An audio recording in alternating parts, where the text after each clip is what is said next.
I remember hearing about the global statistic that 1 in 3 women and girls would experience physical or sexual violence in their lifetime. For me, that statistic has always been unacceptable.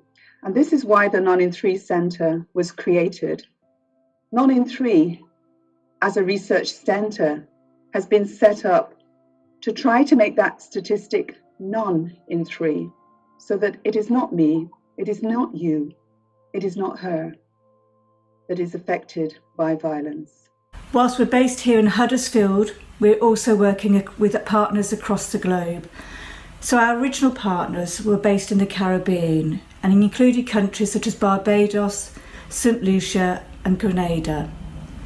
Currently our partners are in Jamaica, India, Uganda and Brazil. We focus on preventing gender-based violence. There are many ways in which one can tackle gender-based violence, but prevention is often neglected, and that is our focus. Our belief is that the change will come by engaging with young people, that young people themselves are the ones that are going to change the world. Not that they are responsible for gender-based violence, but their attitudes and their behaviours. That is what's going to change the future for women and girls. And so we focus on young people. We conduct research in our partner countries, and then we develop pro-social video games and other kinds of interventions which can be used with young people. And they're used with young people as educational tools. Now, gender-based violence takes many forms, as you're all very well aware, and our different countries have focused on the forms of gender-based violence that are most pertinent to them. So here in the UK, we're currently studying intimate partner violence amongst young people. In India, we're looking at gender-based discrimination and abuse more widely. In Jamaica, we're looking at child sexual abuse perpetrated by adults within the family.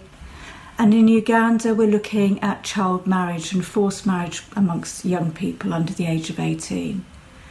We have just started some work in Brazil, and we're looking at online child sexual abuse that's been perpetrated by young men. We also recognise that these young men may themselves also be victims of online forms of sexual abuse as well. We've also got ongoing relationships where we're trying to develop proposals, such as in Malaysia, where we're hoping to examine forms of sexual coercion amongst young people that results in pregnancy and ultimately child abandonment. So that's about us. Our key emphasis is on developing pro-social games that actually enhance the empathy of young people and ultimately prevent different forms of gender-based violence. So why do we use games? Why not other forms of interventions? Well, the idea for gaming came to me when I saw some children playing, I think they were playing Minecraft, and I could not understand what it was that intrigued these children, that engaged them, that required them to have no discussion with any of the adults around them, that would entertain them for hours and hours. And I realized that gaming is the way of reaching young people.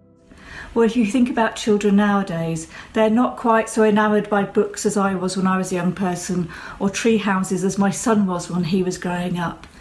Video games are very immersive. They absorb the young people into the storylines and they can actually feel alongside the characters. So they have huge potential for changing the way young people think and feel.